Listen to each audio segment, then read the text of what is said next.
it came to those beats, I didn't know he did that. So, but I would follow the formula that he did for Harlem shits. Like when he did Tech 9, Buster AK with Rex, Remy, and Mook on the Mm-hmm. Yeah, like that type of sound is what spawned me. Like I wouldn't be able to make beats probably like to the way I can if it wasn't for Ron Browz. You know what I'm saying? I don't know if I told him that personally, but I've said it in interviews and shit like that. I'm gonna tell him the next time I see him though. But yeah, like so Browz kind of like was the influence on my sound as far as beats. And when I made the beats, my production started to get popular in Harlem and the Bronx and shit like that. Now when I'm coming to my hood and I'm playing niggas beats, they liking it, but niggas know that I could rap. So niggas is like, yo, us, we like these beats, bro. When you rapping again? Like, when these bars at? Like, you know what I'm saying? Like, I ain't been rapping. Like, I got these beats, though. Like, yo, bro, you could do both. Look at Kanye West. At the time, Kanye was the nigga that was making beats and rapping. Right. So that's what they made me. That's what kind of, my man Tawny was the one that really, like, was at him.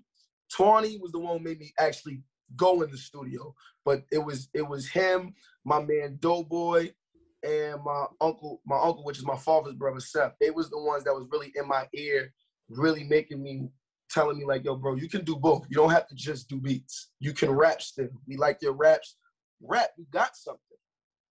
And to be honest, why I didn't DJ is because I finally went to a party with my pops at this time, and he did a party in Jersey. And to see the way he controlled the crowd and the transition of records and keeping these people having fun for hours, that ain't easy, bro. And from there, when I seen it as a DJ, I'm like, I'm not doing this. That ain't what I want to do in my life. Hell no. That's when you made the decision, like, nah, DJing for me. Yeah. I was like 11, 12. I was like maybe like 12 right before I started making beats is when I seen the party. Like when I told him I could rap. Now when I started rapping, I was a conscious rapper. Like I was rapping about a lot of like stuff that I shouldn't have been rapping about that was going on in the government and shit like that. I ain't gonna say I shouldn't have been rapping about it, but it was like I didn't know about everything that I was rapping about. I just knew that it was the stuff that was going on in the world, and I rapped about it. But it was, you know what I'm saying? My pops thought it was dope that I could rap, but he wasn't really trying to hear all that shit, that conscious shit, you know what I'm saying? Mace just finished being popping, he was hot, you know what I'm saying? Puff is hot, niggas is lit. Want that Harlem shit. Yeah, he wasn't trying to hear all that shit, for me to be honest, you know?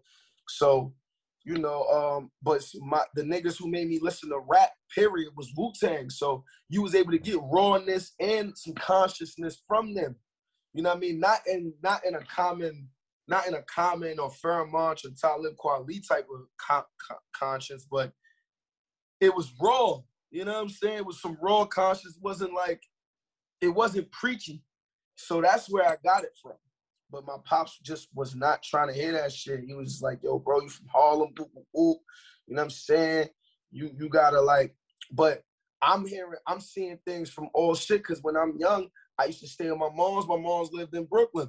So I'm seeing poverty, but I ain't going outside in Brooklyn because it ain't like, that ain't my vibe. It just wasn't my vibe. You know what I mean? At young, I would be in front of my mother's crib playing and shit like that, and then come back upstairs.